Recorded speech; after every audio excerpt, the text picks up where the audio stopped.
Pues sí, vamos a comenzar con este proyecto, este webinar que preparamos para ustedes, que está bastante interesante en los resultados que obtuvimos. Respecto a la precisión, a conocer la precisión de la fotogrametría con drones y también ver un análisis estadístico y metrológico del mismo. Vamos a revisar la agenda de qué va a tratar. Vamos a hablar primero del procesamiento fotogramétrico con drones, hablar un poquito de este contexto, cómo se realiza actualmente y qué cámaras y drones son adecuados, cómo compensar errores fotogramétricos con tecnología, en este caso con el apoyo del drone Wintra y todo su sistema, la metodología de levantamiento fotogramétrico que se debe realizar ante estos proyectos. Y en el punto número 4 vamos a ver la parte más importante, que es la generación de resultados utilizando diferentes drones, unos profesionales y otros no profesionales. Después veremos el análisis estadístico y metrología. Y al final la diferencia de volar con drones recreativos y drones profesionales. Bueno, el punto número 1, procesamiento fotogramétrico con drones. En este diagrama vemos un mapa general de cómo se realiza todo el flujo de trabajo de levantamiento, desde el vuelo fotogramétrico, la obtención de imágenes, que pues es lo más importante con lo que vamos a trabajar. Vamos a hablar del procesamiento con el software, un punto clave que actualmente se usa en la fotogrametría, que es el Structure from Motion. Vamos a ver de qué se compone, cómo se obtienen las nubes de puntos, cómo se georreferencian y, bueno, hablando de los puntos de control o procesamiento cinemático, la creación de malla y el ortomosaico, que al final con la nube de puntos y el ortomosaico es con lo que nosotros extraemos y comprobamos la precisión de nuestros trabajos. Bueno, entonces vamos a comenzar con este concepto que se llama Structure from Motion. Este realmente es el procesamiento inicial fotogramétrico. Vamos a empezar con esta parte como teórica de la parte del procesamiento. Bueno, ¿qué es el Structure from Motion? Es una técnica fotogramétrica para estimar objetos 3D, es decir, estructuras, en base a una secuencia de imágenes traslapadas, ¿ok? Esto tiene que funcionar con el movimiento de una cámara tomando fotografías. Esto va a ser capaz de pasar de un objeto 2D o imágenes a objetos 3D, obteniendo mucha información desde diferentes puntos de vista. Este procedimiento es mucho más preciso que trabajar con el GNSS, RTK y la información de un gimbal. Entonces vamos a ver cómo trabaja. Tenemos aquí vemos en la imagen una cámara en movimiento tomando fotografías de un objeto 3D. Entonces primero se extrae la información de la cámara, todos sus parámetros internos, sus parámetros externos, su geometría. Después cada imagen se va a escanear para obtener texturas únicas y puntos clave de cada imagen, que para el siguiente paso se puedan comparar, se comparan entre sí y se hace una relación, como vemos aquí en la imagen 1, la imagen 2, la imagen 3, comparte información en común de un objeto. Entonces al final con esa información geométrica, que es muy rigurosa, obedece a leyes de la óptica, de la óptica cuando se relaciona con la luz, de iteraciones matemáticas para obtener el modelo más preciso posible. Y bueno, también contamos con la ventaja de tener GNSS en los drones, lo cual me ayuda a descartar objetos similares de imágenes lejanas. De repente nos pasa que volamos lugares muy similares como vegetación, entonces descartamos objetos lejanos, lo cual me ayuda a alinear la reconstrucción y eliminar errores en posiciones de las fotos. Entonces, usando más y más imágenes, se recopila más información para generar una mejor triangulación. Por eso es que cuando, adelantándonos un poquito, cuando planeamos una misión fotogramétrica debemos poner traslapes superiores al 70%. Y bueno, también una parte muy importante, los sensores fotogramétricos que tengan mayor resolución devolverán los mejores resultados. Más o menos aquí es un ejemplo de cómo se trabaja, un ejemplo muy pequeñito. Tenemos 4 imágenes, pueden ser muchas más. Tenemos una textura única, una esquina de una cabaña.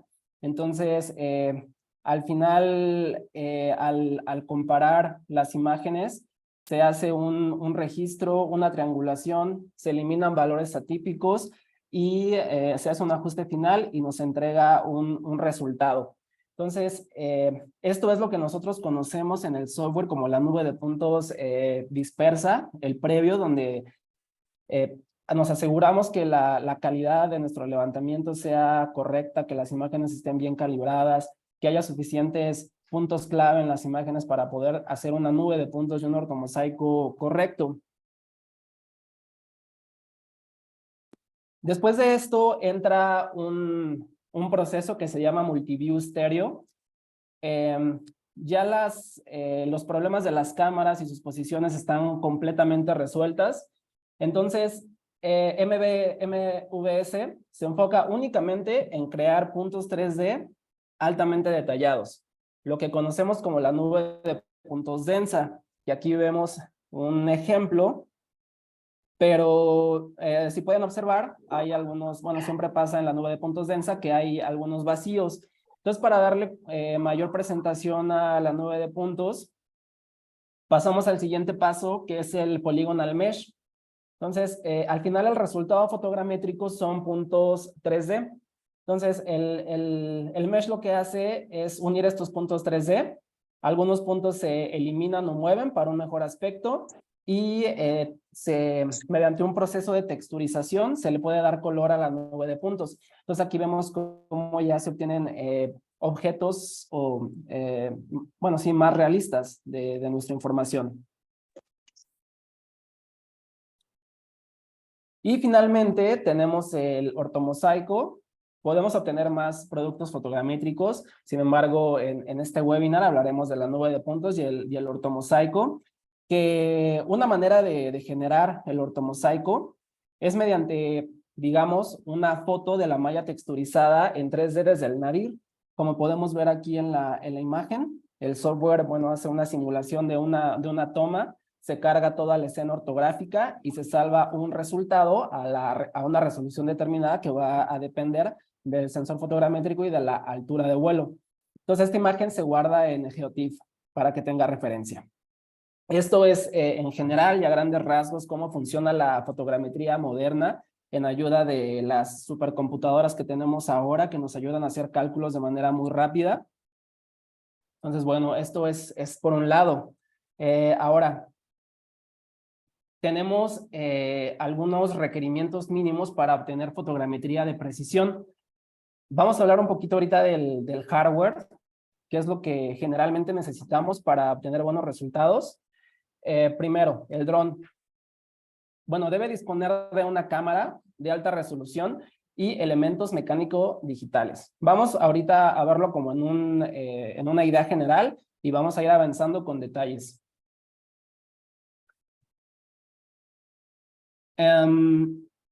El sistema GNSS de alta gama que permita alinear y aumentar la precisión del levantamiento fotogramétrico. Esto, como vimos, es muy importante para el primer paso de Structure from Motion. Y el dron debe contar con baterías de larga duración, debe ser de fácil montaje, operación y también de uso rudo. Más adelante vamos a explicar por qué. Ahora, en cuanto a la cámara, aquí lo que mi idea fue poner condiciones mínimas y máximas para trabajar profesionalmente. Entonces, las cámaras deben contar con al menos 20 megapíxeles de resolución. Sin embargo, lo ideal sería contar con cámaras de 42 o 61 megapíxeles. Sensores, lo ideal es contar con sensores full frame de 35 milímetros, que son los más profesionales, o un CMOS de al menos o un sensor de 1 pulgada. Los lentes al menos sí deben tener estas distancias focales de 24 milímetros y 50 milímetros. Una apertura de diafragma de al menos 2.8 y máximo de 11. La configuración del ISO, mínimo de 100 y máximo de 12.800. Y la velocidad de obturación debe ser rápida, lo más rápido posible, como máximo 1 sobre 1000.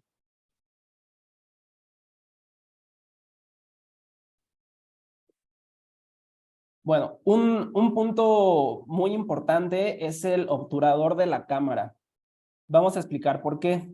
¿Qué es esto? Es un sistema que permite el paso de la luz durante un periodo determinado de tiempo, exponiendo al sensor para capturar una imagen. Existen dos tipos de obturadores, el mecánico global y el obturador electrónico. Aquí vemos en una palomita cuál es el ideal para hacer fotogrametría de precisión. ¿Por qué? Su característica principal es que se abre y cierra a una velocidad de obturación predefinida. Digamos que es como un flashazo de información que obtiene la cámara. Y el obturador electrónico expone píxeles del sensor de imagen en un orden de línea por línea. En la siguiente diapositiva vamos a ver cómo es que funciona esto de manera gráfica.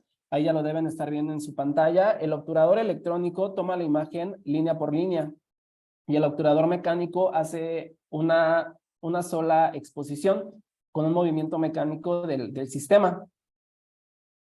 Entonces, todos los píxeles en el obturador mecánico se exponen al mismo tiempo, ideal para aplicaciones de fotogrametría. Perdón. Para aplicaciones de fotogrametría, y un obturador electrónico es más para uso recreativo, en el sentido de que el dron va a estar estático y va a ser ocupado para creación de contenido cultural, deportivo, eventos masivos, ¿no? Donde no importa la precisión. Ahora, hablemos un poquito de las imágenes y su resolución, de qué depende.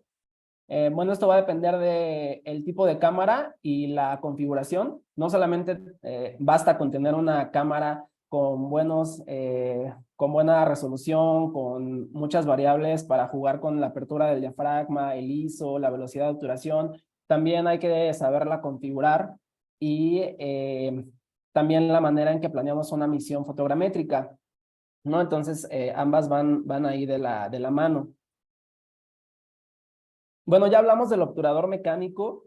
¿Qué me ocasiona distorsión en las imágenes? Pues un obturador electrónico, que este no se debe usar porque tenemos imágenes, como vemos en pantalla, gelatinosas, y al final en un ortomosaico tenemos una imagen distorsionada donde los bordes de los objetos no son lineales.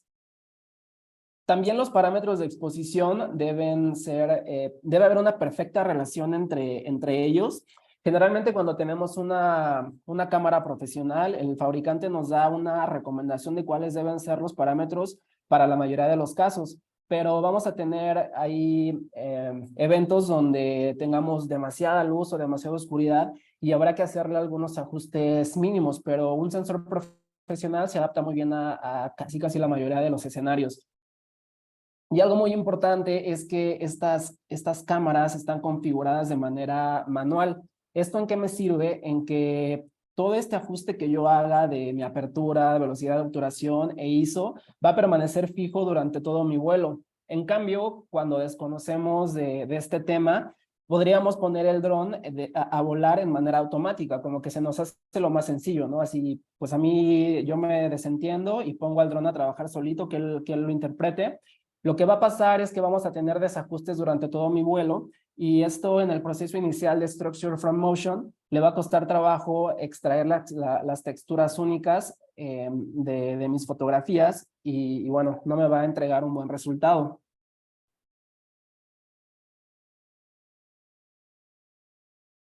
Los que hacemos fotogrametría con drones conocemos este concepto de resolución que bueno, es el Ground Sample Distance o distancia de muestreo en el terreno.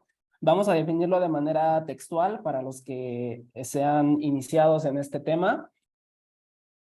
Y bueno, ¿qué es? Es la distancia entre dos centros de píxeles consecutivos, refiriéndose a la cantidad de terreno cubierta con una imagen. En cuanto a las especificaciones de la cámara, tenemos la distancia focal y el ancho de la imagen. Entre más grande sea la distancia focal, si tenemos un sensor mucho más grande y también una cámara con mayor resolución, aquí podemos ver en la fórmula del GSD, que es el tamaño del sensor por la altura de vuelo entre la distancia focal por el ancho de la imagen. Entonces, entre más grande sea la distancia focal y el ancho de la imagen, tendremos una menor resolución y también podremos volar mucho más alto sin perder resolución. La planeación de la misión fotogramétrica, pues esto ya lo veníamos comentando, siempre debe ser mayor al 70% o al menos del 70% para que no haya vacíos en la información y el proceso de Structure from Motion sea mucho más óptimo.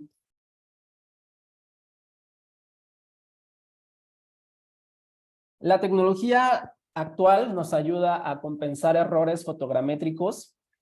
Entre mejor equipados estemos, pues tendremos ahí la manera de solucionar la mayoría de los problemas de la fotogrametría.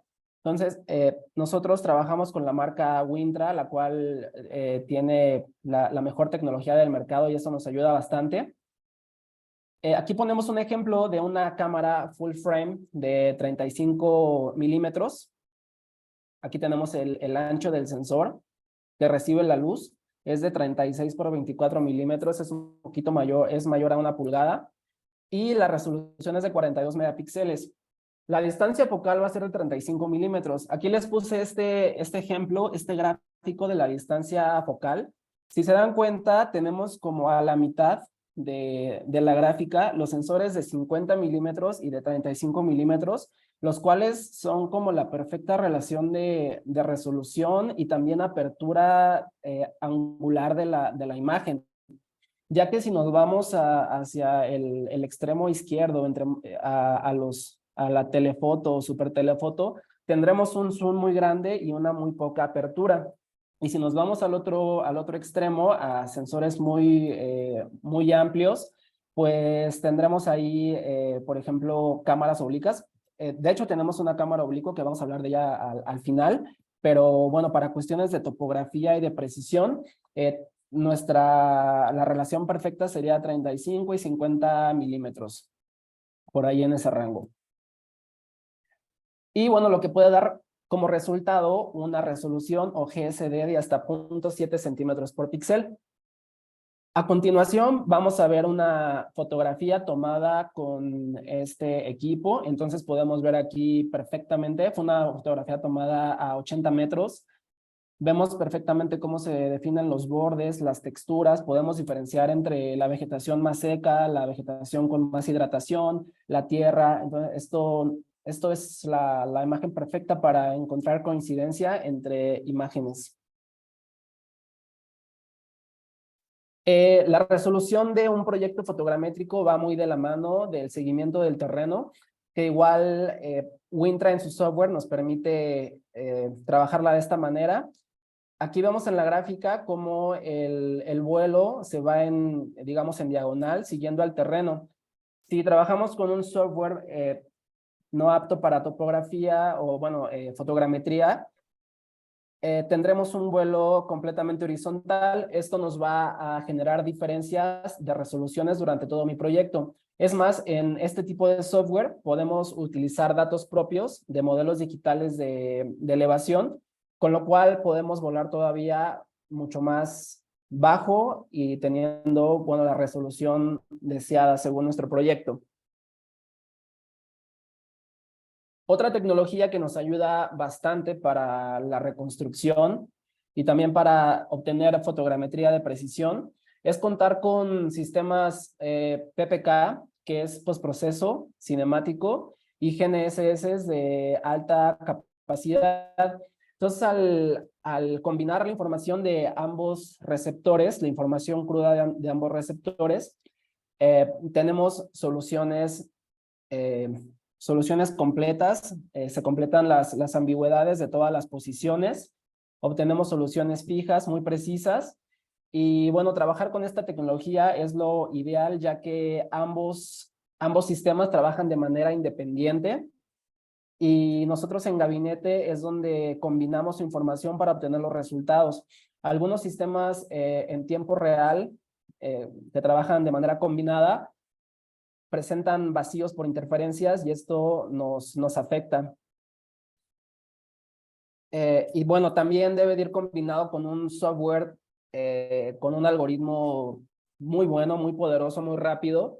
Por ejemplo, aquí tengo este ejemplo de un vuelo que realicé. Son 1283 imágenes y todo el vuelo se solucionó al 100% con una precisión de 2 centímetros en el horizontal y 5 centímetros en el vertical. Y bueno, también están el método clásico, que son los puntos de control terrestre. También es un método muy preciso que nos permite un mayor ajuste al terreno, que justamente hablando de esto es con lo que hicimos nuestro proyecto, del cual les vamos a hablar el día de hoy, comprobando la precisión fotogramétrica. Y bueno, vamos a hablar un poquito más adelante de esto, pero este es el método con el que trabajamos. Un poquito hablando de la metodología de levantamientos fotogramétricos, que fue lo que nosotros seguimos para este ejercicio, que va a ser justamente ya el siguiente punto que se viene. Esto es nada más un panorama general que se debe tomar en cuenta. La planeación de un trabajo fotogramétrico es muy importante porque antes de salir a campo debemos revisar las condiciones climatológicas que podamos volar, ubicar de manera previa, ya sea mediante Google Earth o un recorrido en campo, donde se colocarán las bases y los puntos de apoyo fotogramétrico, donde se realizarán las zonas de despegue, que haya permisos, que el plan de vuelo cumpla con la resolución, con los tiempos, con el número de fotos de nuestro proyecto, que no haya obstáculos. Ya hablamos de los permisos en el sentido de que si vamos a atravesar un aeropuerto, un helipuerto o alguna zona militar, que verificar todo eso, ¿no? No podemos volar así. La preparación en sitio, pues ya es más rápido. Si la planeación fue correcta, en sitio realmente es montar el dron, montar la base GNSS, colocar targets y bueno, o previamente se pueden medir los targets. Levantamiento de la información, que ya es el vuelo fotogramétrico y el monitoreo del dron, monitorear la velocidad del viento, monitorear el espacio aéreo, que no haya aeronaves. La evaluación del levantamiento en campo, pues lo más importante es que se cumpla la misión, que tengamos las fotos en nuestras manos completas, y al final, pues ya es la evaluación del levantamiento en gabinete, que ahí hablamos del control de calidad en el procesamiento inicial de la información, Structure from Motion, es donde nos da la calidad de los resultados, y ahí ya podemos avanzar con el ortomosaico, con la nube de puntos, y al final comprobar nuestra precisión. Bueno, muchas gracias por su atención hasta ahora. Ahora sí vamos a hablar de la parte más importante de este evento, para que ahí pongan más atención a esta información que les vamos a dar, que nos pareció muy interesante compartirla con ustedes. Generación de resultados utilizando diferentes drones. Comprobación de la precisión. Voy a leer los objetivos de manera textual.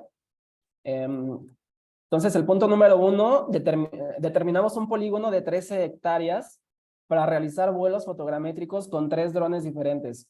1 profesional y 2 recreativos. 2, determinar una malla de 36 puntos. 5 puntos fueron puntos de control y 31 de verificación.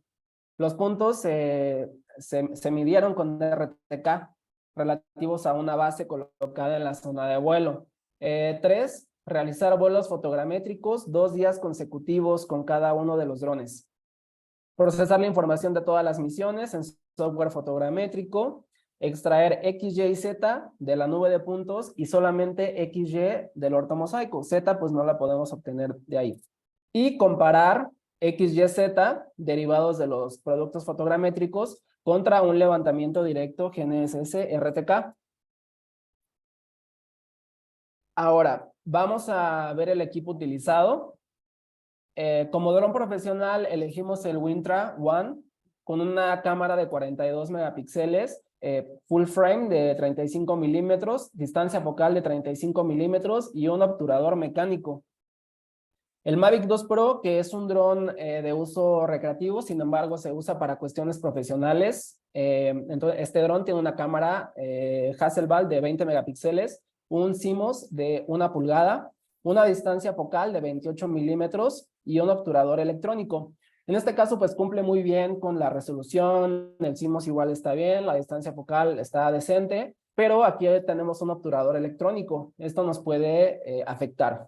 Y el Phantom 4 Pro, que también es un dron inicialmente que surgió para uso recreativo, se usó para un tiempo como una solución profesional. Actualmente hay también soluciones profesionales de este dron. Pero bueno, vamos a ver sus especificaciones. Es muy similar al Mavic 2 Pro.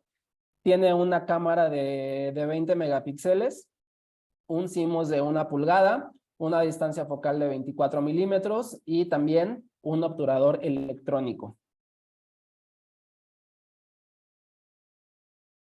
El equipo, también para colocar los puntos de control y la base GNSS se usó este modelo de la marca Sino GNSS, que lo hemos probado constantemente y nos ha dado muy buenos resultados, ya que es un equipo que cuenta con multifrecuencia y multiconstelación, resuelve muy bien toda la información GNSS en cuanto a trabajar con todas las constelaciones, que también Wintra trae todas las constelaciones activas.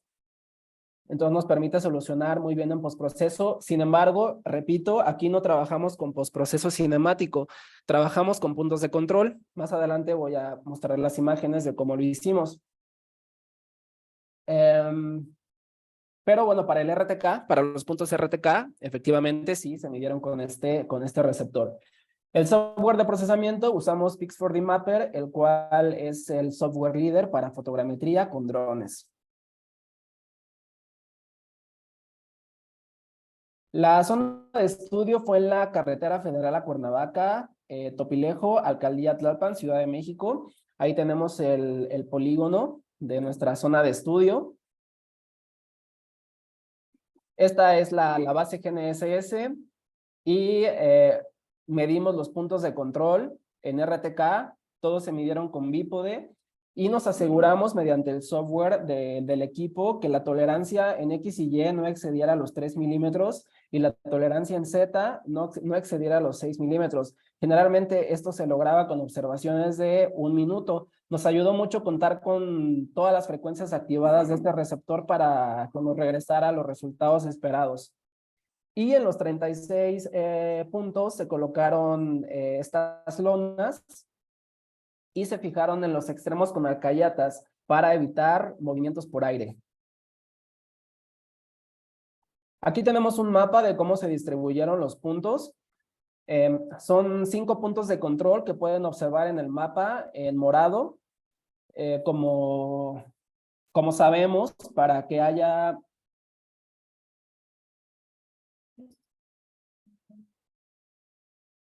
Perdón, reanudamos, ok. Como sabemos, los puntos de control terrestre deben estar colocados de manera perfectamente distribuida en las esquinas de nuestro proyecto. Pusimos uno en el centro también para garantizar la precisión. Entonces, los 3 drones no usaron ningún postproceso cinemático, todo se comprobó con puntos de control terrestre. Y los demás puntos que están separados a 50 metros es una malla tal cual. Pues bueno, ahí los pueden ver cómo están distribuidos. Durante todo el proyecto se monitorearon las condiciones climatológicas, la temperatura, la velocidad del viento, más que nada la velocidad del viento para saber qué tanto nos afectaba, porque ahí es una zona que de repente hay rachas algo fuertes. Ahí tenemos el montaje del dron Wintra. Ahí en pantalla tenemos el montaje del dron Phantom 4, el Mavic 2 Pro. Y las misiones fotogramétricas así fueron planeadas. Fue un vuelo el 11 de octubre, otro vuelo, perdón, 2 vuelos el 11 de octubre que se realizaron de manera consecutiva y otros 2 vuelos el 12 de octubre que se realizaron de manera consecutiva.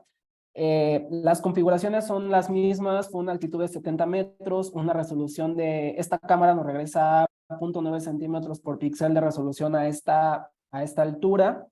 Un vuelo de 11 minutos, el traslape frontal fue del 75%, lateral de 70%, y las condiciones climatológicas aquí están anotadas. Todos estos vuelos fueron exactamente el mismo, fue realmente una copia del archivo, una réplica para pues evitar que hubiera ahí diferencias. Lo único que aquí varió fue que el día 12, el día posterior, la velocidad del viento se duplicó. Entonces ahí pues analizaremos esos resultados. Y las misiones fotogramétricas del Phantom y del Mavic 2 Pro igual fueron exactamente las mismas. Fue un vuelo a 70 metros. Aquí me regresa una resolución de 2 centímetros por píxel. Tiempo de vuelo de 18 minutos. Traslape 75 frontal, 70 lateral. Exactamente lo mismo en todos los vuelos, nada más que sí, el segundo día hubo mayor velocidad del viento, se duplicó. Ya con estos vuelos completamente hechos, se extrajeron las fotografías, se metieron al software de procesamiento y, bueno, algo que es muy importante en el procesamiento inicial que hablábamos, el Structure from Motion, por ejemplo, Pix4D me da un Quality Report en el cual puedo ver que mi misión haya estado bien planeada, que haya obtenido una media de puntos decente, que las imágenes hayan sido calibradas, que la cámara se haya optimizado, que los match esperados hayan sobrepasado la mediana y la georreferencia de la información igual sea la esperada. Entonces, una vez que yo verifico que esto cumple para los 3 drones, que todo está en check verde, puedo procesar a generar la nube de puntos y el ortomosaico. Entonces, ahora sí vamos a ver ya la tabla de resultados. Vamos a ver primero la nube de puntos. Vamos a ver primero unas tablas y luego unas gráficas que son mucho más explicativas. Ahorita nada más les quiero ver esta tablita de cálculo que realizamos para la nube de puntos. En la nube de puntos puedo calcular X, Y y Z. Entonces tengo el Mavic 2 Pro volando a 70 metros. Aquí como la resolución en el horizontal fue de 2 centímetros por píxel, yo espero que me dé un resultado ya real de 4 centímetros. Y la tolerancia en 1D, pues ahí se dispara un poco más en general en los drones, pero prácticamente yo espero que tenga una tolerancia máxima de 10 centímetros para obtener ahí un estimado, una buena aproximación del terreno de curvas de nivel, ¿no? Porque recordemos que son métodos indirectos. Bueno, entonces en las primeras 4 columnas tengo el ID de punto X, Y y Z de los puntos de control medidos en RTK con el GNSS. Y en las siguientes 4 columnas tengo los puntos extraídos de la nube de puntos. Después se calcularon las diferencias de ambos y al final me arrojó estos valores que están dentro de tolerancia y qué puntos están fuera de tolerancia, ¿no? Entonces ahí tenemos un resultado, ahí los pueden ver. Ahorita más adelante en las gráficas vamos a ver el conteo. A continuación tenemos el Phantom volando a 70 metros, misma tolerancia para X y Y. Aquí en el control de tolerancias, bueno, tengo 2D, que es el valor horizontal, y 1D, que es el vertical. Entonces, vean, aquí todavía hay más puntos fuera de tolerancia. Entonces, ahí me empieza a llamar la atención el comportamiento de este dron. Y ahora vamos a ver los resultados que se obtuvieron con Wintra volando a 70 metros. Aquí, pues obviamente este dron tiene una ventaja en el sensor fotogramétrico, entonces lo que hice fue quitarle un centímetro en la tolerancia 2D, lo dejé en 3 centímetros, eh, y pues vean, está todo, casi todo entra dentro de tolerancia, solamente hubo un punto fuera de tolerancia, pero realmente si analizamos la información, el punto que está fuera de tolerancia solamente se sale por 4 milímetros. Entonces realmente es muy poco, muy despreciable. Y en 1D se sale 1.8 centímetros. Ahora vamos a ver las gráficas, hablando del ortomosaico y la nube de puntos de ambos drones, comparando todos al mismo tiempo. Aquí tengo los vuelos a 70 metros extraídos del ortomosaico. Tolerancia de 4 centímetros en el horizontal. En Phantom tengo 6 puntos fuera de tolerancia. Mavic 2 Pro, 6 puntos fuera de tolerancia. Y Wintra, 0. Esto, repito, en el ortomosaico. Vuelos a 70 metros extraídos de nube de puntos. Tolerancia de 4 centímetros. Bueno, aquí Wintra a 3 centímetros. No lo puse, pero sí Wintra tiene 3 en el horizontal. Entonces, Phantom 4, 8 puntos. Mavic 2 Pro, 5 puntos. Wintra, 1. Y ahora vamos a ver en el vertical, que fue la gráfica que a mí más me impresionó. Vuelos a 70 metros extraídos de nube de puntos. Tolerancia de 10 centímetros en el vertical. El Phantom 4 tiene un 14 puntos fuera. Mavic 2 Pro 9 puntos fuera. Y Wintra solamente 1 punto. Entonces, bueno, este es el estudio que se hizo en la parte, el análisis, digamos, de la exactitud de estos 3 drones. Y ahora vamos a hacer un espacio antes de pasar a los conceptos del análisis estadístico y metrológico de pues de este evento. Pero antes, no sé si, para no perdernos un poquito de este hilo, si puedan mandar algunas preguntas para irlas respondiendo.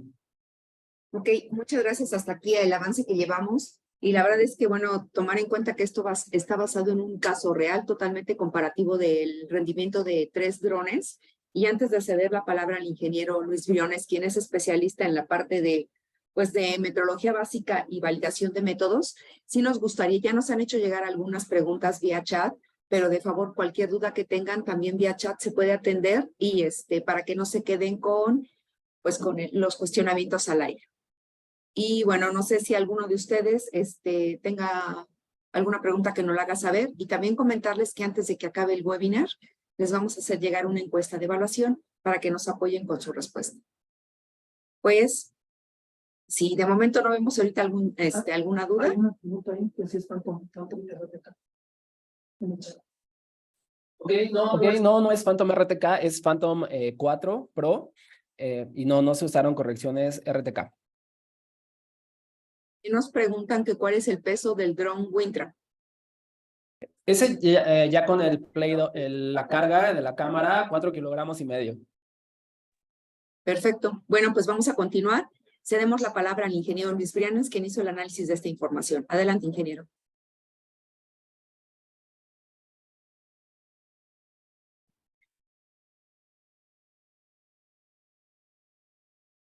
Buenas tardes, muchas gracias. Las preguntas se van a contestar, todas las preguntas más adelante. Vamos a comenzar con la parte que a mí me toca exponer, que es análisis estadístico y metrología. Aquí lo que queremos mostrar es algunos conceptos importantes que nos pueden servir para evaluar los resultados de nuestras mediciones, pero lo más importante es evaluar nuestro método de medición o la calidad de nuestras mediciones. Debemos de conocer ciertos conceptos estadísticos que debemos de considerar para poder analizar nuestra información. Y vamos a comenzar entonces con algunas definiciones básicas. Tenemos lo que es la metrología. Y la metrología es la ciencia de las medidas. que cubre prácticamente la metrología. Cubre tres aspectos importantes. Primero, debemos de tener una definición de las unidades de medida internacionalmente aceptadas. Por ejemplo, debemos definir con qué unidad vamos a medir distancia. En este caso, por ejemplo, sería el metro. La metrología también nos cubre la realización de unidades de medida por métodos científicos. Ya definimos que para medir distancia vamos a utilizar el metro, pero debe de haber una definición o un estándar de ese metro. Entonces, debe de haber laboratorios especializados que nos den una referencia de cuánto es la cantidad de un metro, una referencia. Y finalmente, se deben de establecer cadenas de trazabilidad que nos determinen el valor de la exactitud de las mediciones y diseminar esta información hasta la unidad fundamental. Esto sería, nosotros en un área de producción medimos la distancia con un micrómetro, debemos de llevar debemos de relacionar la medición que estamos haciendo con ese micrómetro hasta la unidad fundamental que está definida por los laboratorios primarios. En este caso, nuestro laboratorio primario es el Centro Nacional de Metrología, el CENAM.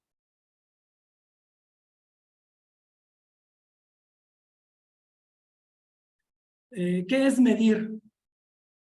Es el proceso que consiste en obtener experimentalmente uno o varios valores que pueden atribuirse razonablemente a una magnitud.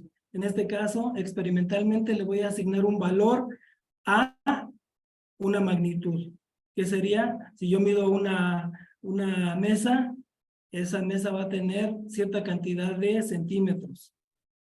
Las mediciones no se aplican a propiedades cualitativas. Es decir, yo no puedo medir, por ejemplo, qué tan hermoso es algo. No puedo determinar la cantidad de hermosura de algo, ¿no? Eso es subjetivo. Una medición también supone una comparación de magnitudes o el conteo de entidades. Entonces aquí ya estamos incluyendo que debemos de comparar magnitudes. ¿Con qué se compara una magnitud? Pues con una unidad fundamental o con una unidad patrón o con una unidad de referencia. Finalmente, y algo muy importante que debemos de considerar en metrología es que una medición supone una descripción de una magnitud compatible con el uso previsto de un resultado de medida, un procedimiento de medida y un sistema de medida calibrado conforme a un procedimiento de medida especificado, incluyendo las condiciones de medida. ¿Qué quiere decir esto? Que debemos de medir utilizando un procedimiento que debe de tener ciertas características, que debe de ser realizado por personal capacitado, con herramientas adecuadas, con herramientas ajustadas y calibradas. No se trata nada más de medir por medir, sino que debemos de medir con un procedimiento adecuado para el uso especificado.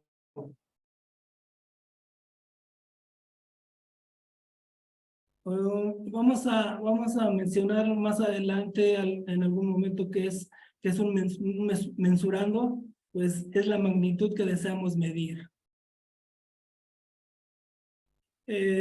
Otro concepto importante es la exactitud de medida. La exactitud de medida está determinada por la proximidad entre el valor medido y el valor verdadero de un mensurando.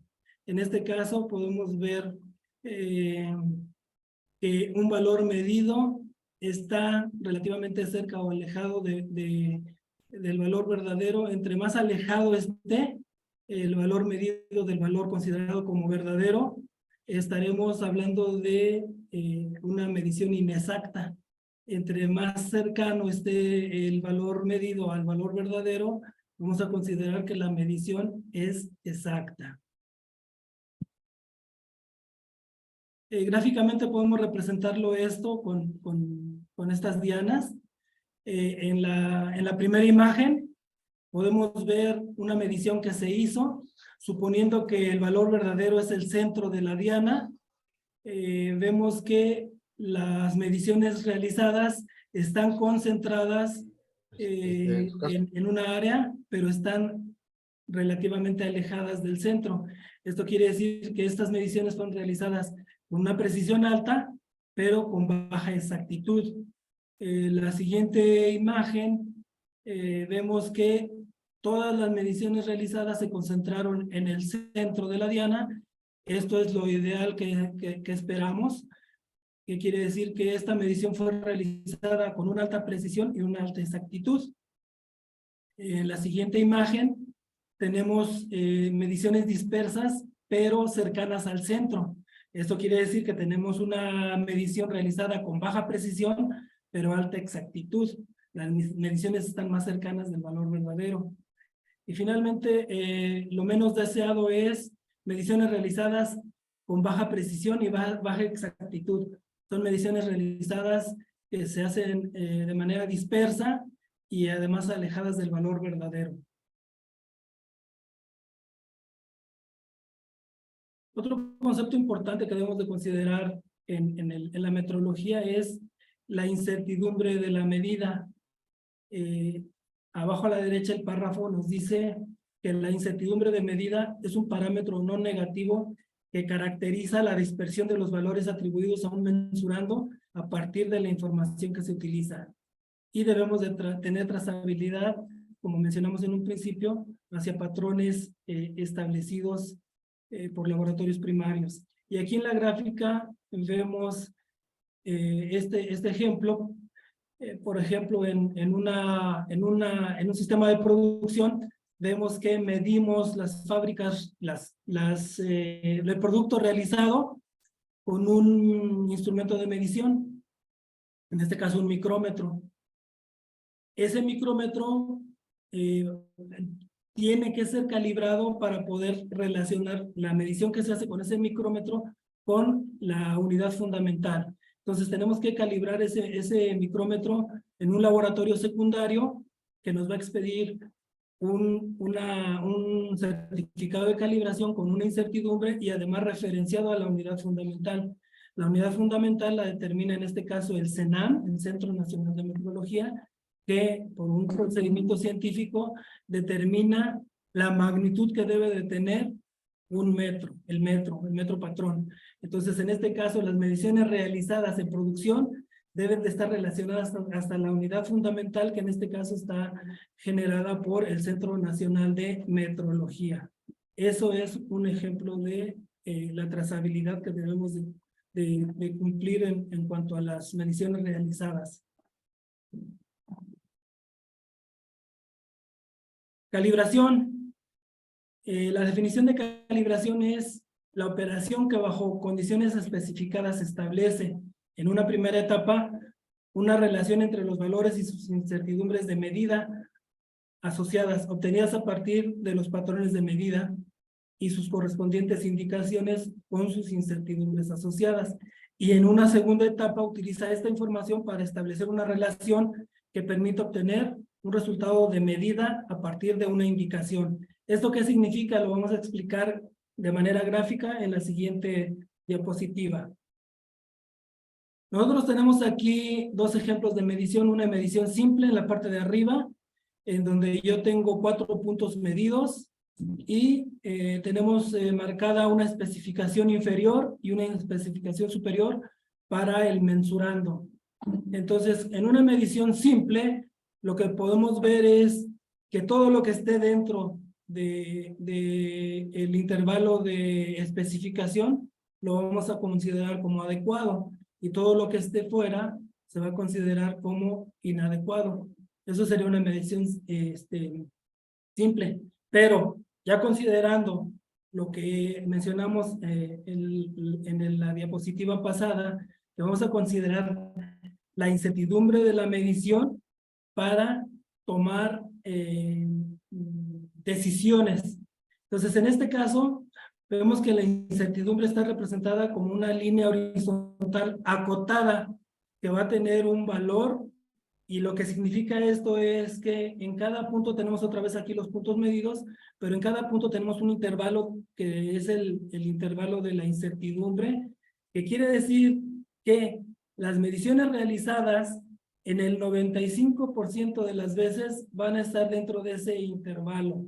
Si nosotros ahora sí, ya considerando el valor de la incertidumbre de una medición, que es lo que nos entrega un certificado de calibración, podemos ver que de los 4 puntos que sin la información de incertidumbre consideramos como adecuados, vemos que solamente uno está dentro de la especificación, porque el intervalo de duda o la incertidumbre está dentro de la especificación.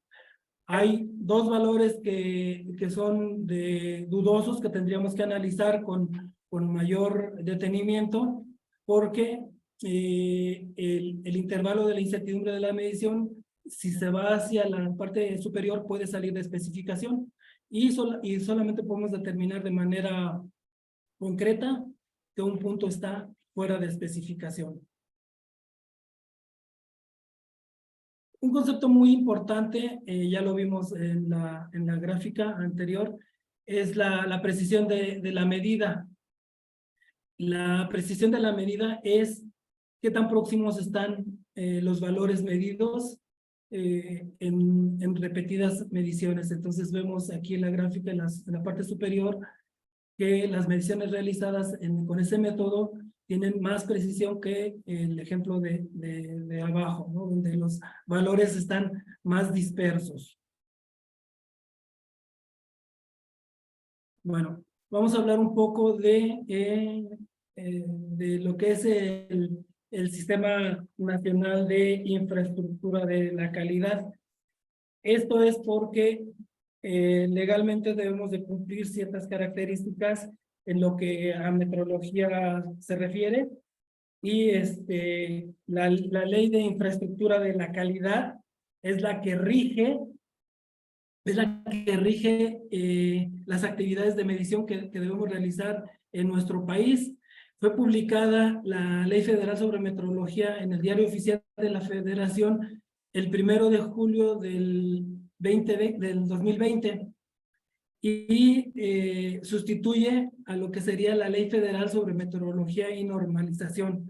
Sin embargo, como todavía no se publica el reglamento de la Ley de Infraestructura de la Calidad, el reglamento de la Ley Federal de Metrología y Normalización sigue vigente hasta que no se publique el nuevo reglamento.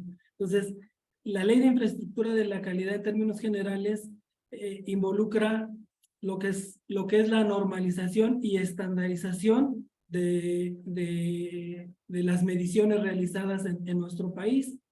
Define quiénes son las entidades de acreditación, define reglas para los organismos de evaluación de la conformidad, y define también quiénes son los organismos responsables de mantener y generar los patrones de medición. Entonces, en este caso, por ejemplo, el laboratorio primario de nuestro país es el Centro Nacional de Metrología.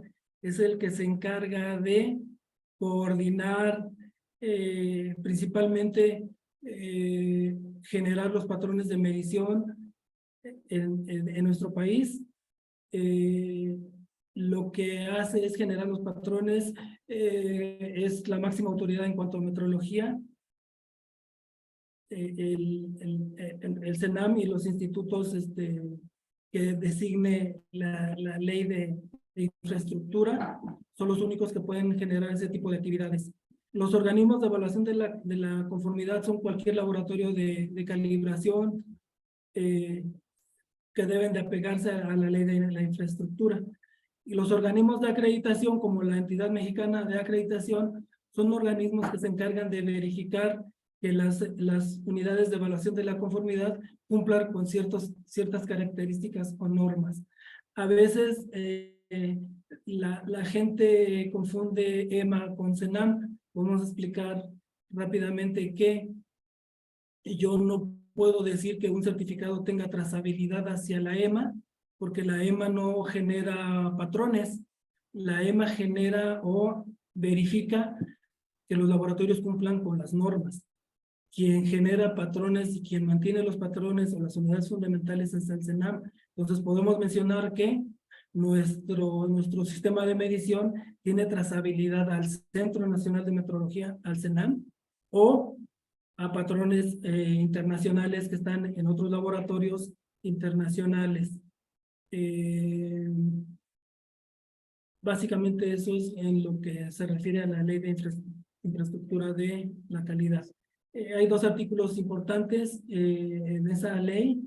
El artículo 95 nos dice que el objetivo del sistema de metrología es procurar la uniformidad y confiabilidad de las mediciones que se realizan en el país y asegurar la comparabilidad de las mismas respecto a las realizadas en otros países a través de la metrología científica, la metrología legal y la metrología industrial.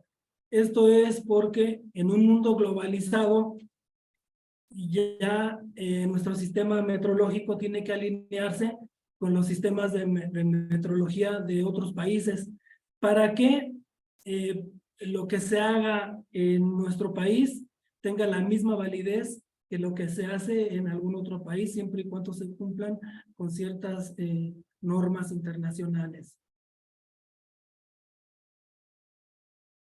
Otro artículo importante es el artículo 97, que define que en los Estados Unidos mexicanos el Sistema General de Unidades de Medida es el único oficial y de uso obligatorio. Y bueno, hay algunas excepciones, sobre todo, por ejemplo, podemos mencionar una cuando se trata de que se haga mención a unidades no incluidas en el sistema general como una parte de una perspectiva histórica, o cuando se hagan transacciones internacionales y se tenga que utilizar otro sistema, debe de solicitarse autorización para utilizar cualquier otro unidad de medida que no esté declarada en nuestro sistema general de unidades de medida. Esto se define en el reglamento de la Ley Federal de Metrología y Normalización. Ahí define que el sistema que vamos a utilizar para medir es el Sistema Internacional de Unidades, que es el metro, el segundo. Más adelante vamos a ver esa gráfica. Bueno, pasando a otro tema, vamos a ver qué es muy importante para evaluar nuestro sistema de medición, el concepto de repetibilidad de una medición. Entonces, una medición en condiciones de repetibilidad es cuando hacemos una medición del mismo equipo, en el mismo laboratorio, con el mismo personal y en un intervalo de tiempo muy corto. Y debemos obtener a mediciones repetidas, debemos de obtener el mismo resultado. Esto se vería gráficamente como se representa en la imagen.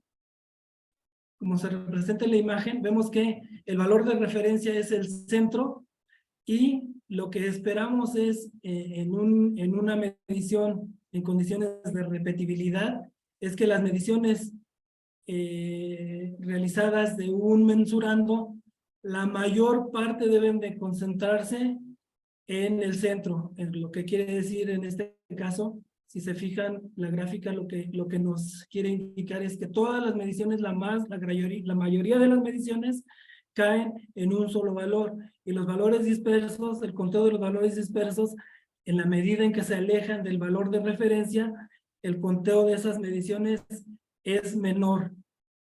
¿Esto qué quiere decir?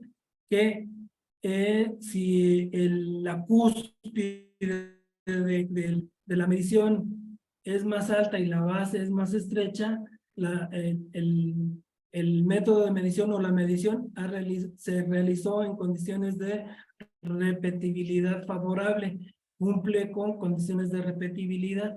Todas las mediciones están cercanas a un mismo valor en el centro de la gráfica. Otra parte importante es reproducibilidad de una medición que también debemos de evaluar en un sistema de medición.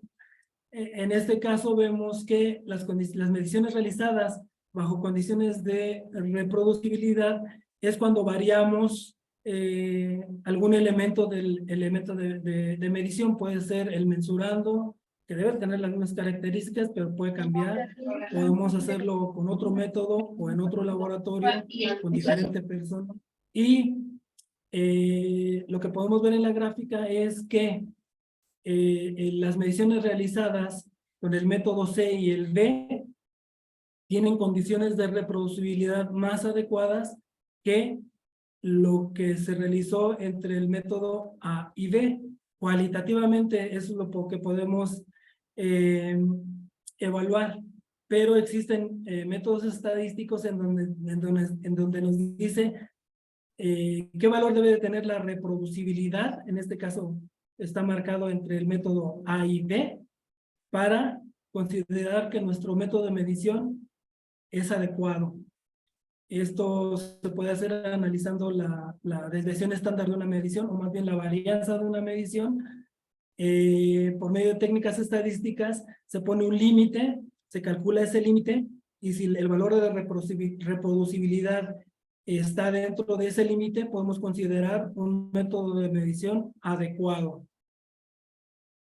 Esto es lo que les mencionaba de las unidades de medida del sistema internacional que debemos utilizar en México, que es el metro, kilogramo, candela, mol, el segundo, Kelvin y el ampere. Ya para casi finalizar nuestro tema, quiero hacer énfasis en que debemos de hacer las mediciones con los medios técnicos necesarios a fin de asegurar medidas adecuadas mediante la implementación de un sistema armonizado de mediciones, la exactitud de los instrumentos de medida y métodos validados de medición. Esto es muy importante hacer las mediciones con un método adecuado. Preferentemente, si existen normas nacionales o internacionales, debemos apegarnos para cualquier medición a ese tipo de estándares. Si por alguna razón, como es el caso de las mediciones con drones, todavía no se ha publicado ninguna norma o ningún estándar, eso no quiere decir que podamos hacer las mediciones como se nos ocurra. Debemos hacerlo cumpliendo con estas condiciones de las mediciones que acabamos de mencionar. Debe de ser un método validado con herramientas adecuadas y calibradas para los fines de la medición propiamente. Bueno, pasando a un análisis de los resultados que ya les presentó Ricardo en sus gráficas. Podemos decir que lo que vio prácticamente, lo que comparó él de manera inmediata, fue una medida de la exactitud de la medición. Aquí lo que se hizo en el primer ejercicio fue ver qué valores salían de tolerancia, y ya se analizó con qué drones teníamos más mediciones que salían de tolerancia.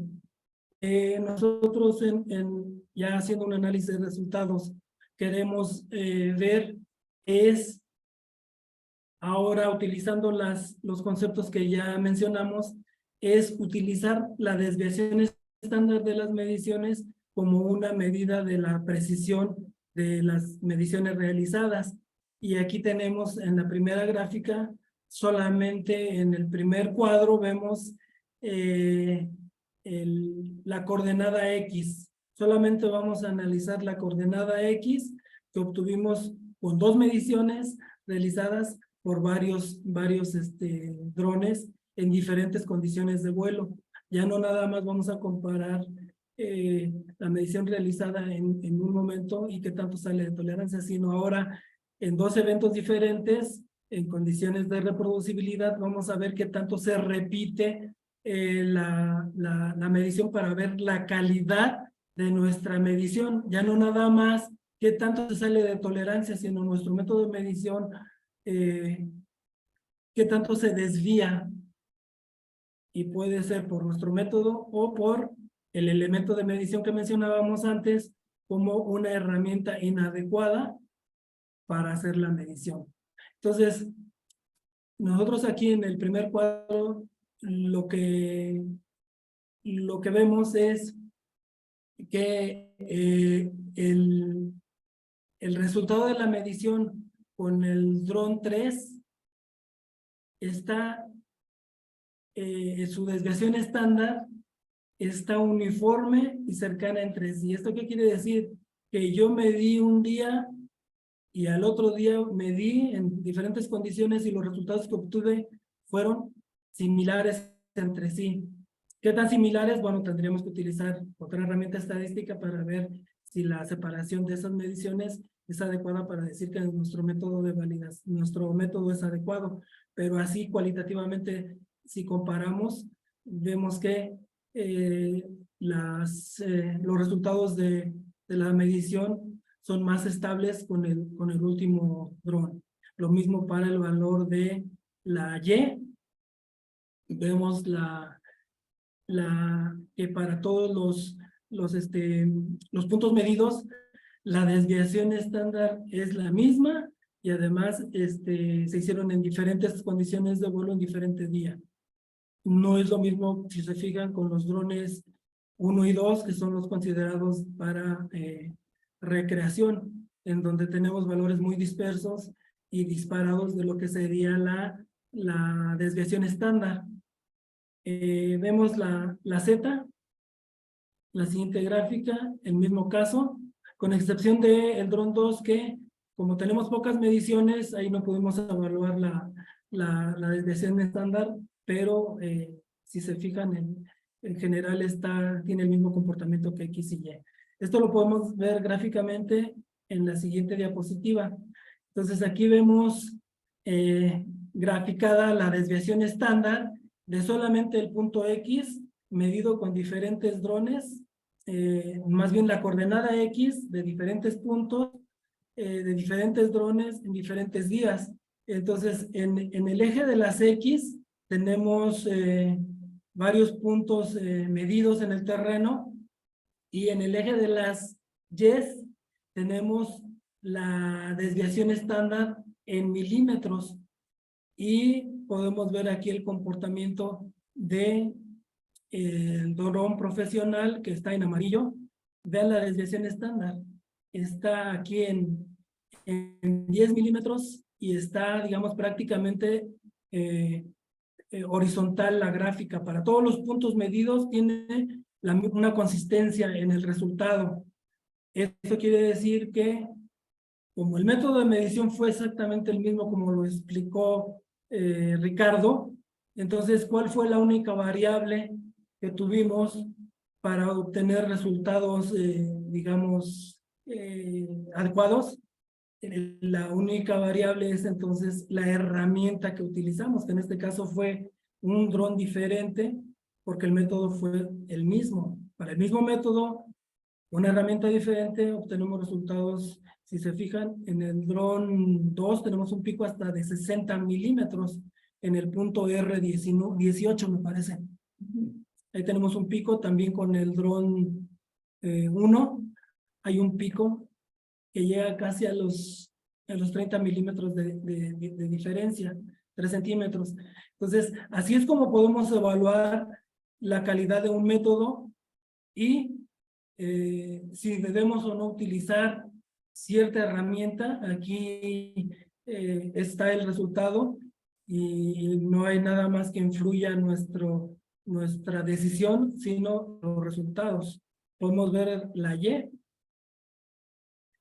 que tenemos el mismo comportamiento. Si se fijan ahí con el dron 3, tenemos una desviación alrededor de 10 milímetros, también muy estable, y picos muy grandes para hasta 2.5 centímetros para el otro tipo de digamos, herramienta utilizada. Finalmente la Z, que aquí, como les decía, hay una parte donde no pudimos evaluar con el dron 2, pero el mismo comportamiento, ¿no? Entonces, como conclusión, debemos utilizar herramientas adecuadas y métodos adecuados para nuestras mediciones. Esa sería mi participación. Muchas gracias. Muchas gracias, ingeniero. Y bueno, pues hemos estado ya respondiendo varias preguntas vía chat. De todas maneras, ahorita me voy a ceder la palabra al ingeniero Rosas para que aclare algunas preguntas que quedaron ahí pendientes. Y reiterarles que, bueno, comentarles, la grabación de este video se los vamos a hacer llegar a aquellas personas que nos escriban al correo de ventas@sistop.com.mx, que ya está en el chat, que nos proporcionen sus datos y con todo gusto a vuelta de correo y a WeTransfer se les hace llegar el link con el video. Cedo la palabra a Ricardo.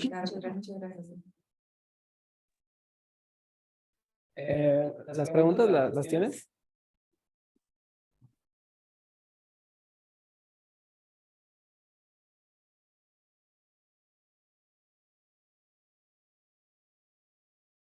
Bueno, aquí me pregunta Roberto Carlos, ¿qué área se levantó para la cantidad de puntos de control?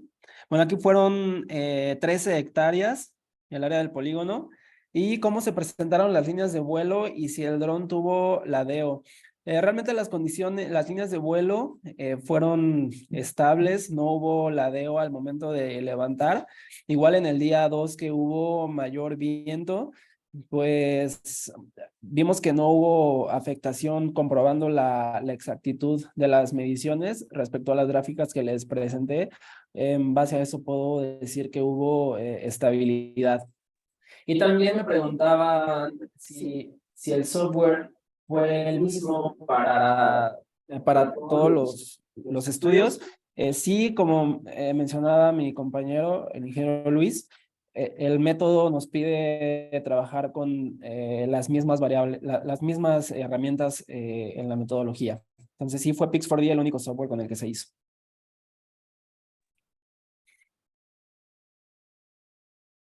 Perfecto, muchas gracias. Bueno, entonces, sin más, continuamos con la presentación. Y bueno, ya ahora sí me gustaría, de favor, que nos pudieran apoyar con algunas, no sé si tengan más dudas, preguntas. Como diría yo, hablen ahora o callen para siempre en esta parte. Y con todo gusto se les responderán. Entonces ya vamos con el cierre de esta presentación. Ya son solamente algunos minutitos. Vamos a hablar a continuación, ya hablamos de la precisión fotogramétrica de esos drones, ahora vamos a hablar de el desempeño. Tuvimos un caso que me gustaría compartirles, un caso de desempeño volando con un dron recreativo contra un dron profesional. Nos invitaron a participar en un proyecto del vuelo del puente Mezcala, que está en la carretera del Sol, rumbo a Acapulco. Es un puente colgante, el cual se está monitoreando mediante GNSS con RTK.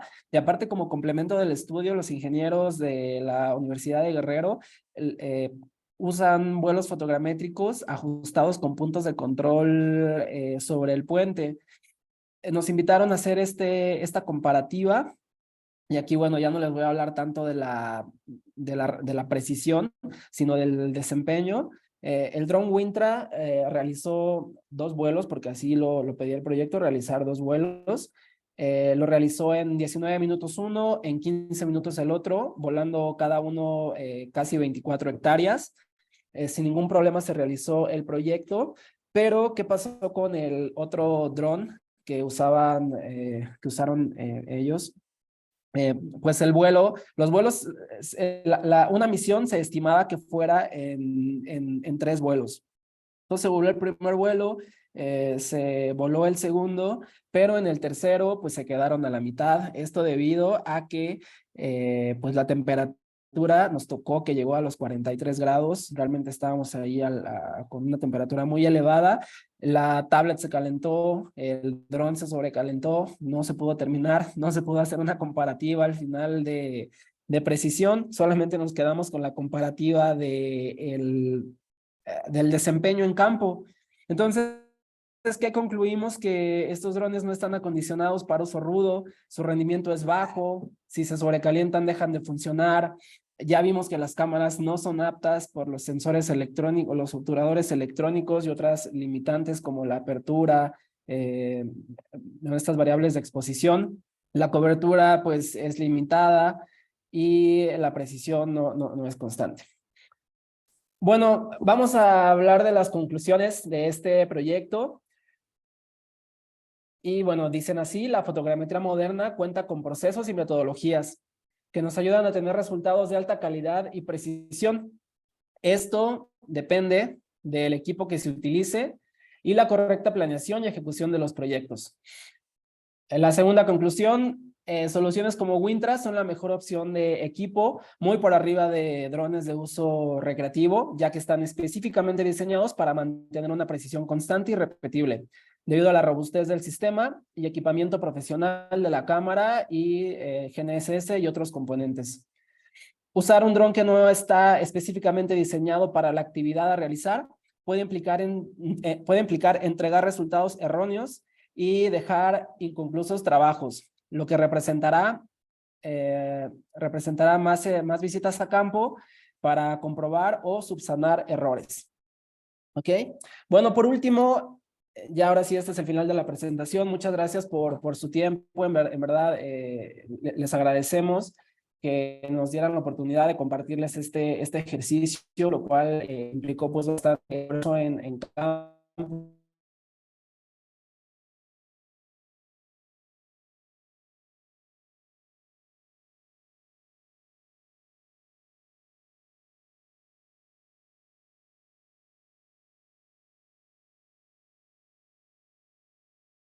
Después de los resultados que vimos, ver a grandes rasgos cuál es la propuesta de esta marca con la cual nosotros trabajamos.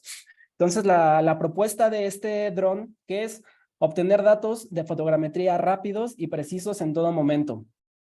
También tener menos tiempo de vuelo, sumada a más cantidad de información, lo cual nos dará mayor productividad.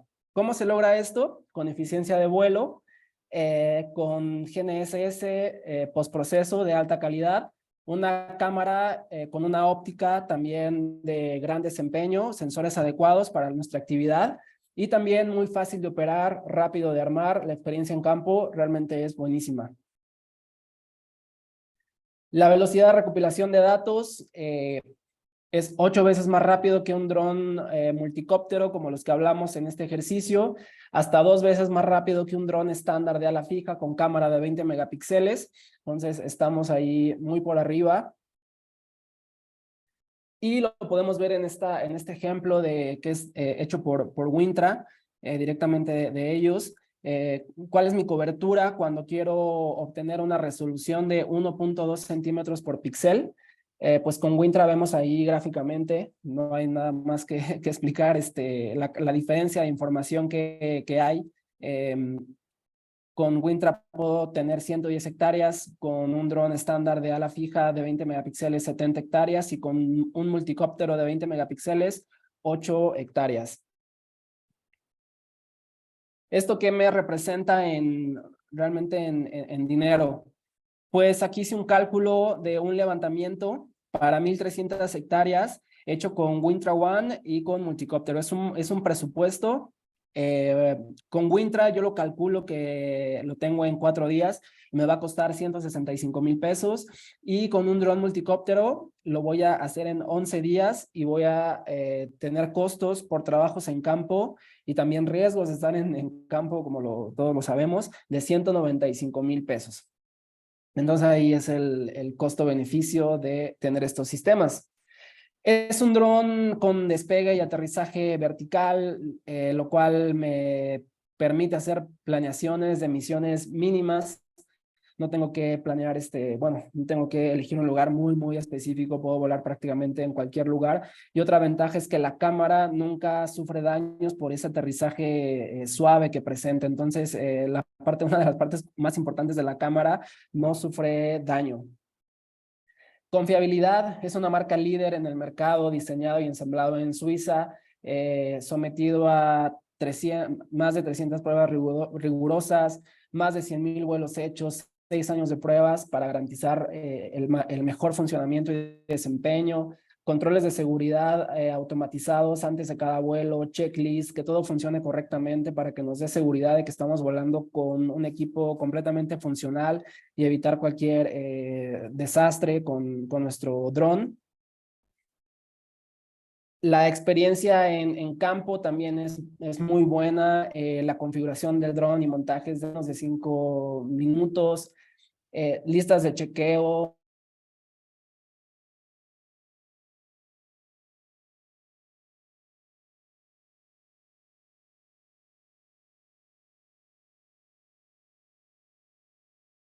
Casa. Es un dron para todas las misiones.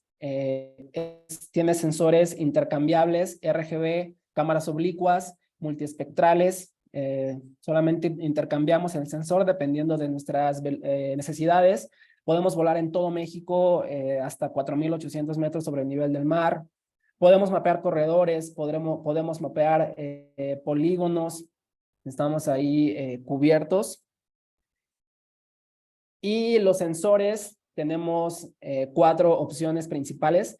La cámara de la que les hablamos en este webinar es la más precisa que hay, la RX1, es la cámara de alta precisión, ya hablamos de ella bastante, pero también está una opción 2, que es una cámara que ofrece una buena combinación de precisión con un precio accesible. Es una cámara de 24 megapíxeles, podemos obtener hasta una resolución más baja de 1.2 centímetros por píxel, y volando a 120 metros podemos cubrir hasta 240 hectáreas. Tenemos esta cámara muy interesante, oblicua, con una distancia focal de 12 milímetros, lo que les hablaba en mi primera intervención en este webinar. Al tener una distancia focal más corta, el ángulo de apertura es más amplio. Esto me permite generar modelos 3D de alta resolución con precisión centimétrica. Voy a tener una resolución más baja. Lo más bajo que puedo obtener es de 1.6 centímetros por píxel y puedo cubrir hasta 180 hectáreas volando a 120 metros. En la siguiente diapositiva vamos a ver aquí un ejemplo de cómo funciona. Como ya les había dicho, una menor distancia focal me genera más apertura y puedo detectar fachadas. ¿Okay? Esto me sirve mucho para urbanismo, planeación, para ciudades inteligentes. Tenemos esta opción. Y por último, la opción multiespectral. Una excelente cámara, es una cámara con 5 bandas, una azul, verde, rojo, el infrarrojo cercano, la cual tiene se combina con un sensor pancromático que esto me va a ayudar a aumentar la resolución de mi análisis multiespectral. Y además puedo combinar la información de esta cámara con el postproceso cinemático, lo cual me va a ayudar a hacer análisis temporal y comparativas, pues ya sabemos, de plantíos, análisis forestales, agricultura de precisión. Y bueno, es una cámara también que funciona muy rápido, tiene un buen obturador. Y puedo tener una resolución más baja, la resolución más baja de 2 centímetros por píxel. Y puedo cubrir hasta 160 hectáreas volando a 120 metros. Entonces, bueno, esto ha sido el final de nuestro webinar. Muchas gracias por su atención. No sé si haya por ahí todavía alguna pregunta. Podemos todavía quedarnos aquí 5 minutos. Sí, claro que sí. Ingeniero Ricardo Rosas, ingeniero Luis Briones, muchísimas gracias por su tiempo y pues apoyarnos para quienes nuestros participantes conocieran un poco más acerca de las ventajas y el rendimiento de los drones, sobre todo en caso práctico. Efectivamente, tenemos aquí alguna pregunta. Ya también nos ha estado apoyando la ingeniera Fernanda Correa con dar respuesta a varias de las inquietudes que tenían los participantes. Sin embargo, aquí nos pregunta Porfirio Robles que si tenemos cursos en el manejo de drone Winter, y si es así, ¿cuáles son las condiciones en las que se puede brindar? Sí, podemos dar cursos del dron. Las condiciones sería pues tener un panorama general de cuáles son sus necesidades y proponer un temario dependiendo de lo que, en qué en cuanto de fotogrametría y conocimiento del sistema para planear cuántos días. Pero sí, sí podemos realizarlo sin ningún problema. Perfecto, muchas gracias. Otra duda que nos plantea Luis, nada más que aquí me quedó un poquito incompleta el cuestionamiento, nos dice, y con 2 multicópteros, Luis, no sé si nos pudieras aclarar exactamente cuál era tu inquietud para que el ingeniero Rosas pueda dar respuesta. Y bueno, anticipándome un poquito en este caso a nuestros participantes que nos han preguntado acerca de precios, costos y condiciones, en realidad, este webinar fue para que ustedes conocieran las grandes ventajas que ofrece, en este caso, el hacer fotogrametría con drones y particularmente las ventajas que ofrece Wintra. Cualquier duda, con todo gusto las atendemos en temas de precio, condiciones, es a través del correo de ventas, que ya lo escribimos en el chat, @sisto.com.mx. ¿Por qué? Porque cada uno de nuestros clientes para nosotros es importante y tiene necesidades diferentes. Incluso los precios que se manejan o las cotizaciones atienden a necesidades muy específicas de nuestros clientes. Por eso la intención de que si tienen inquietud, con todo gusto les proporcionamos la información, solo que si nos pueden escribir al correo de ventas, se los vamos a agradecer más para que tengan pues el servicio que se merecen y la atención personalizada. Luis, no sé si nos puedas apoyar con la duda que tenías para poder responderla con respecto a lo de los 2 multicópteros. Si quieres utilizar el micrófono, con todo gusto.